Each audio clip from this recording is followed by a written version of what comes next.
अभी भी गाजा में इजराइल की बमबारी जारी है, अभी भी ये वॉर चल रही है। हमास के कमांड हेडक्वार्टर पर हमला किया है इजराइल की सेना ने। नुसीरत में हमास के 6 ठिकानों पर हमला किया है। ये देखिए, ये खबर जो हम आपको दिखा रहे हैं, अटैक लगातार जारी है। एक और खबर मैं दिखाता हूं, देखिए इजरायली फोर्स पर हमास का हमला। हमास ने भी इजरायली फोर्स पर हमला किया है। वेस्ट बैंक में आईडीएफ के बुलडोजर पर हमास ने अटैक किया। तुलकर में आईडीएफ फोर्स पर आईईडी अटैक। तो अटैक लगातार हो रहे हैं, दोनों तरफ से हो रहे हैं। और जब दोनों तरफ से हो रहे हैं तो फिर सवाल यह है कि क्या चीन इस वॉर को रुकवाना चाहता है या चीन इस वॉर को और भड़काना चाहता है। सवाल तो यही है। सबसे पहले आपका स्टेक यहाँ पर, आपका क्या वर्जन है इस पर, आपका टेक क्या है यहाँ प्रोफेसर भारद्वाज? चीन इस वॉर को रुकवाना चाहता है, चीन इस वॉर को भड़काना चाहता है? देखिए गौरव, 2 बातें मैं पहले जोड़ना चाहता हूं। पहली बात कि देखो, ये समर्थन जुटाने की एक मुहिम है। जो वेस्टर्न वर्ल्ड है, अमेरिका है, इजराइल है, वो आतंकवादी हमले को, अक्टूबर का हमला आतंकवाद और आतंकवाद के खिलाफ लड़ाई को के आधार पे विश्व में और मिडिल ईस्ट में समर्थन जुटाना चाहता है। वहां दूसरी तरफ जो एंटी इजराइल फोर्सेज है, वो इस्लाम पर खतरा और फिलिस्तीन पे खतरे के आधार पे अपना समर्थन जुटाना चाहता है। चीन वहां पर क्या देख रहा है? देखिए, चीन का बहुत मंसूबे उससे आगे है। पहली बार जब चीन का बेल्ट एंड रोड इनिशिएटिव है, वो अपना मिडिल ईस्ट तक ले जाना चाहता था, लेकिन इजराइल, अमेरिका और भारत, इन्होंने U2, I2 और UAE को मिला के एक प्रोजेक्ट लेके आए। दूसरा प्रोजेक्ट आया India middle east economic corridor, जो यूरोप तक जोड़ता है। चीन को इस बात से बड़ा एक ठेस पहुंचा, एक धक्का पहुंचा कि जो BRI प्रोजेक्ट है, तो उसके अल्टरनेटिवली एक डिस्कोर्स क्रिएट कर दिया गया यूरोप और मिडिल ईस्ट से जोड़ने से, जो कि चीन अपना बेल्ट और रोड इनिशिएटिव के माध्यम से कनेक्टिविटी चाहता। तो चीन कभी भी ये नहीं चाहता कि यहाँ पर शांति हो, इसलिए शांति होगी तो U2, I2 सक्सेसफुल हो जाएगा, India middle east corridor successful हो जाएगा। और मिडिल ईस्ट जो आपने इंडिया का एंगल दिया इसमें, प्रोफेसर भारद्वाज, आपने इंडिया का एंगल दिया इसमें। मैं यहां पर एम्बेसडर मल्होत्रा से यही सवाल लेने वाला था। एम्बेसडर मल्होत्रा, इस सब के बीच इंडियन इंटरेस्ट, इंडिया ने जो वो मिडिल ईस्ट इकोनॉमिक कॉरिडोर का अनाउंसमेंट अभी किया था, क्या उस कॉरिडोर पर भी, क्या उस इंटरेस्ट पर भी असर पड़ेगा? देखिए, वो एक अलग राइवलरी है। अब राइवलरी कह लीजिए, कंपटीशन कह लीजिए। वो जो India middle east Europe economic corridor है, वो डेफिनेटली चाइना की BRI को काउंटर करने के लिए किया गया है। हाँ। अफसोस की बात है कि वो कॉरिडोर अभी कोई टेक ऑफ अच्छे से कर नहीं रहा है। यही समस्या है कि ये सारी जो एंटी चाइना सेंटिमेंट वाली कंट्रीज हैं, ये बड़े जोर शोर से चाइना को कंटेन करने की बात करती हैं, लेकिन जब कोई इफेक्टिव मेजर लेने की बात आती है तो वो उनकी जो रफ्तार है वो चाइना से बहुत कम हो जाती है। बहुत बार ये डिसाइड किया गया है कि लेट अस पूल, अपने पैसे इकट्ठे करते हैं, बहुत सारा फंड इकट्ठे करते हैं, और हम भी बड़ी छोटी कंट्रीज के अंदर प्रोजेक्ट्स, जो बिनाइन प्रोजेक्ट्स होंगे, जो सॉवरेनिटी पे असर नहीं डालेंगे, लेकिन वो फंडिंग है कहाँ? वो किताबों में है, सिर्फ कागजों पे है। तो चाइना डेफिनेटली एज है उसका, वहाँ डिसीजन लेने के लिए, इम्प्लीमेंट करने के लिए उसे और किसी देश की तरफ या किसी और पॉलिटिकल पार्टी की तरफ देखना नहीं पड़ता। सही बात। तो ये राइवलरी और कंपटीशन चलता रहेगा, ये चलता रहेगा। हमारे कॉरिडोर की फेलियर और सक्सेस डिपेंड करेगा कि हमारे जो पार्टनर्स है वो इसको कितना सीरियसली आगे बढ़ा पाते हैं। तो फिर सवाल है, फिर अमेरिका क्या करेगा? जनरल अस्थाना, अमेरिका के पास क्या ऑप्शंस हैं? चीन का उसके दुश्मनों के साथ इस तरह से साथ आना, क्या ऑप्शंस है? ऑलरेडी मिडिल ईस्ट में ईरान ने अमेरिका की नाक में दम कर रखा है, अब इस तरह से चीन का वहां पर जाना और हमास और PLO को साथ ले आना। जहां तक मेरा मानना है, अमेरिका भी उसमें फूट डलवाने की कोशिश करेगा।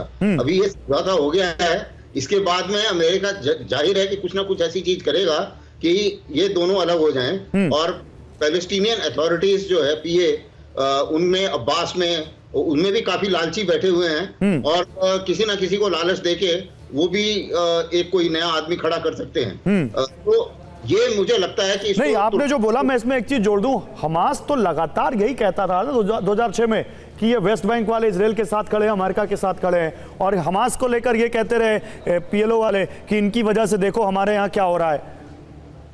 बिल्कुल सही बात है। और वो जो ये जो फ्रिक्शन है ये इतनी जल्दी जाने वाला नहीं है। ये एक तरीके से मैरिज ऑफ इनकन्वीनियंस है जो आप अभी सामने देख रहे हैं। ये जो समझौता जो है ये एक तरीके से इनकन्वीनियंट मैरिज है, जिसे एक तरीके से इसलिए जोड़ा गया है कि भाई किसी तरीके से ये एक अल्टरनेट गवर्नेंस का जो मॉडल बना रहे हैं वो बहुत खतरनाक मॉडल बना रहे हैं। इजराइल कह रहा है कि नहीं, हमारी सिक्योरिटी वहां रहेगी। ये एक खतरनाक मॉडल है जो कि किसी भी तरीके से पैलेस्टीनियन के रास नहीं आएगा। अमेरिका ये चाह रहा है कि उनका एक पपेट गवर्नमेंट बन जाए जो पैलेस्टीनियन अथॉरिटी के थ्रू, वो एक नाम भी देने की सिविलियन गवर्नमेंट है लेकिन कंट्रोल अमेरिका के पास रहे और इजराइल के पास रहे। तो ये दोनों ही चीजें इनको सूट नहीं कर रही हैं, इसलिए इकट्ठे हो गए। लेकिन फिर स्ट्रगल दोनों की थी, वो जाहिर है। फिर आसिफ भाई, मिडिल ईस्ट वाले क्या चाहते हैं? ये वॉर तो रुकनी चाहिए ना भाई। ऑलरेडी इतने लोगों की जान जा चुकी है, 30,000 से ज्यादा गाजन्स इसमें मारे जा चुके हैं, लगातार वहां पर बम बरस रहे हैं। चीन हो, अमेरिका हो, ये वॉर तो रुकनी चाहिए। आपको दूर दूर तक कोई उम्मीद इस वॉर के रुकने की नजर आती है?